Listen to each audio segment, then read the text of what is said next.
यहाँ हम लोग बात करने वाले हैं फेजेस के बारे में। फेज एंगल फेजेस क्या होते हैं इनके बारे में बात करेंगे। देखिए जो फेजेस होते हैं वो बेसिकली दो टाइप के होते हैं। एक होता है आपका सिंगल फेज का होता है और दूसरा होता है आपका पॉलीफेज। एक सिंगल फेज और दूसरा पॉलीफेज। जो पॉलीफेज होते हैं वो बेसिकली तीन टाइप के होते हैं। 2 फेज होते हैं, 3 फेज होते हैं और 6 फेज होते हैं। ठीक है, तो ये सारी चीज़ें हैं। और सिंगल फेज की हम बात कर रहे हैं, यहाँ पर हम लोग सिंगल फेज की बात कर रहे हैं। तो बार बार ये फेज़ आ रहा है, फेज़ क्या होता है इसको समझते हैं पहले। ठीक है, तो ये जान लीजिए फेज़ क्या होता है। कोई भी अल्टरनेटिंग क्वांटिटी है जैसे करेंट या वोल्टेज, ठीक है, 2 से अधिक हों, 2 या 2 से अधिक हों, तो उनके बीच में जो कोणीय विस्थापन एंगुलर डिस्प्लेसमेंट होता है, दो अल्टरनेटिंग क्वांटिटी के बीच में जो कोणीय विस्थापन जो होता है या एंगुलर डिस्प्लेसमेंट होता है उसे हम क्या कहते हैं, फेज कहते हैं। ठीक है, जैसे हमने बताया इतनी सारी फेजें, तो सिंगल फेज में क्या होता है, करंट भी होता है, वोल्टेज भी होता है। ठीक है, तो अगर हम बात करें दो क्वांटिटी ले लेते हैं, वोल्टेज और करंट, तो उनके बीच में जो एंगुलर डिस्प्लेसमेंट हो, कोणीय विस्थापन हो, तो उसे हम क्या कहेंगे, फेज कहते हैं। उनके बीच का जो डिस्प्लेसमेंट है वो फेज कहलाता है। ठीक है, और फेज जो है ये बेसिकली दो फॉर्म में कंसीडर किया जाता है। पहला होता है इन फेज और दूसरा होता है आउट ऑफ फेज। तो इन फेज क्या होता है इसको हम लोग समझते हैं। ठीक है, अब देखिए यहाँ पर इन फेज को हमें समझना होगा। तो इन फेज समझने के लिए देखिए यहाँ क्या है, जैसे कि एक ये आपका ई है और आई है। ठीक है, तो यहाँ पर आई करंट है, ई वोल्टेज है। तो आपका जो आई है, ई है वोल्टेज, वो जहाँ से कहाँ चल रहा है, ओ से चल रहा है और जाकर यहाँ पर किसी पॉइंट पे जीरो फिर से हो जा रहा है। फिर यहाँ से ई चल रहा है आपका, किसी पॉइंट पे जीरो हो जा रहा है। फिर आपका देख रहे होंगे करंट भी स्टार्ट हो रहा है उसी पॉइंट से और जाकर उसी पॉइंट पे ख़त्म हो रहा है। फिर यहाँ से स्टार्ट होकर उसी पॉइंट पे ख़त्म हो रहा है।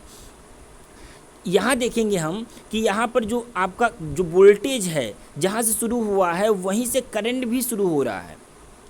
स्टार्ट कहाँ से हो रहा है, ओ से हो रहा है दोनों। उसके बाद क्या हो रहा है, ख़त्म जो हो रहे हैं उसी पॉइंट पर हो रहे हैं जहाँ पर वोल्टेज हो रहा है। इसके साथ साथ आप देखिएगा इसकी जो पीक वैल्यू है इसके पीक वैल्यू के सामने है, सेम। ठीक है ना, पॉजिटिव साइकिल में देख रहे हैं क्या है, इसकी मैक्सिमम वैल्यू इसके मैक्सिमम वैल्यू के सेम है, बराबर बीच में है। ठीक है, तो ये क्या है, एक फेज में है। ठीक है, इन फेज कहलाएगा, मतलब दोनों एक ही फेज में है।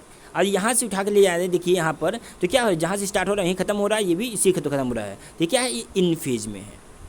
ठीक है, तो यहाँ पे आपको डाउट नहीं होगा, जहाँ से स्टार्ट हो रहा है उसी पॉइंट पे खत्म हो रहा है, मतलब दोनों एक फेज में हो रहे हैं। इसकी मैक्सिमम वैल्यू सेम पॉइंट पे है, मतलब सेम टाइम पे है। ठीक है ना, यहाँ देख रहे हैं इसी टाइम पे आपका मैक्सिमम वैल्यू इसकी भी है, इसी टाइम पे इसकी वैल्यू है। इस टाइम पे दोनों जीरो हो रहे हैं, इस टाइम पे भी दोनों जीरो हो रहे हैं। देख रहे हैं, तो मतलब क्या है, ये सेम फेज में, इन फेज में है।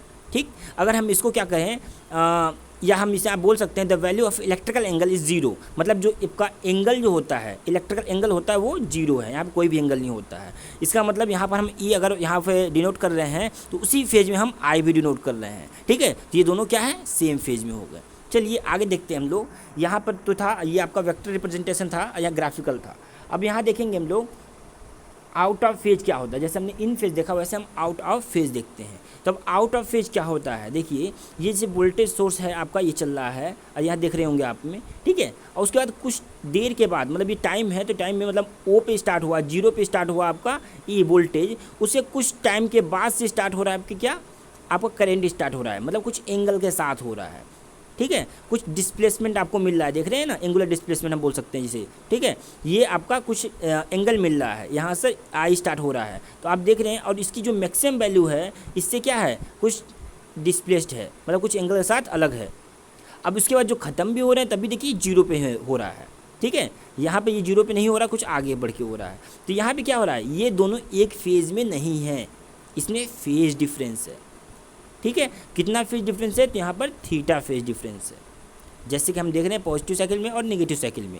अब देखिए ये जो ई है, हम ई को ऐसे डिनोट की रिप्रेजेंट किए यहाँ पर देख रहे हैं। ठीक है, और वैसे ही आई जो है, आई को किस थीटा एंगल के साथ रिप्रेजेंट करेंगे, कुछ ऐसा। अगर देखिए करेंट जो है और वोल्टेज जो है, वोल्टेज के बाद शुरू हो रहा है करंट, मतलब क्या हो रहा है, ये बाद में शुरू हो रहा है। जब बाद में शुरू होगा तो हम जैसे यहाँ दिखाए ना कि ये हम कहेंगे इसे लैग कर रहा है, ठीक। तो यहाँ पे करंट को हम क्या करेंगे, इसके क्लॉकवाइज डायरेक्शन में थीटा एंगल के साथ रिप्रेजेंट करेंगे, क्योंकि ये बाद में चल रहा है, पहले ये चला उसके बाद में ये चल रहा है, ठीक है, मतलब ये पीछे है, लैग कर रहा है, तो ये थीटा एंगल के साथ हम यहाँ पर दिखाएंगे, ठीक है। तो ये है आपका आउट ऑफ फेज। ये आउट ऑफ फेज चाहे तो ये यहाँ पर आपका करंट पीछे हो सकता था, आगे भी हो सकता था।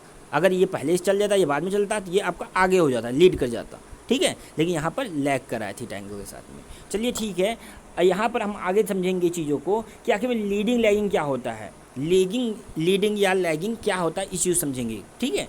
तो देखिए यहाँ पर जो वोल्टेज आपका चल रहा है ये पॉइंट पर, ठीक है, देख रहे हैं, और इसके बाद में ये करंट चल रहा है, पहले वोल्टेज चल रहा है फिर बाद में करंट चल रहा है, तो मतलब बाद में चलने का मतलब क्या है, ये आपका जो बाद में चलेगा वो पीछे रह जाएगा, पीछे रह जाने का मतलब ये लैग कर रहा है। तो यहाँ पर वोल्टेज से करंट लैग कर रहा है, ठीक। अगर हम ये कहें, इसी को हम दूसरी लैंग्वेज क्या कह सकते हैं कि ई के रिस्पेक्ट में आई लैग कर रहा है, ठीक है। और इसी को और तरीके से बोलना चाहेंगे तो हम ये कह सकते हैं कि आई के रिस्पेक्ट में ई क्या कर रहा है, लीड कर रहा है। मतलब ये अगर हम ये कहें कि ये आई बाद में चला है तो आई क्या है, इससे पीछे है, आई पीछे है। लेकिन हम ये भी तो बोल सकते हैं कि आई ई जो है आई से आगे है, ठीक है। तो यहाँ पे लीडिंग लैगिंग में कंफ्यूज मत होइएगा वेव फॉर्म में, ठीक है। तो यहाँ पे क्या हो रहा है, आई आपका बाद में चल रहा है, ठीक। अब देखिए आगे देखते हैं हम लोग, यहाँ पर इसी को हम अगर समझाएं अगर आपको, तो यहाँ पर तो ये कुछ वेक्टर फॉर्म बनते हैं, जैसे ये आप देख रहे हो इसका वेक्टर रिप्रेजेंटेशन होता है यहाँ पर। अब देखिए जैसे यहाँ हमने दिखाया था कि ई लिखा है और आई लिखा है, ठीक है। अगर ये लैग कर रहा होगा तो हम क्या करेंगे, हमेशा क्लॉकवाइज में एंगल के साथ बनाएंगे, ठीक है। और वही अगर लीड कर रहा होगा तो हम क्या करें, एंटी क्लॉकवाइज, ई से एंटी क्लॉकवाइज उसी एंगल के साथ में हम रिप्रेजेंट करेंगे। तो लैगिंग को इधर दिखाएंगे एंटी क्लॉकवाइज और लीडिंग को क्लॉकवाइज डायरेक्शन।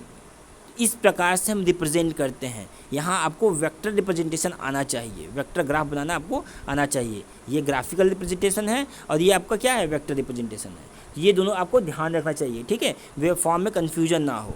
चलिए तो आगे हम देखेंगे नेक्स्ट वीडियो में एसी फंडामेंटल में कुछ और भी चीज़ें हैं, आरएल सर्किट वगैरह होते हैं तो उनको देखेंगे, ठीक है। चलिए, थैंक यू।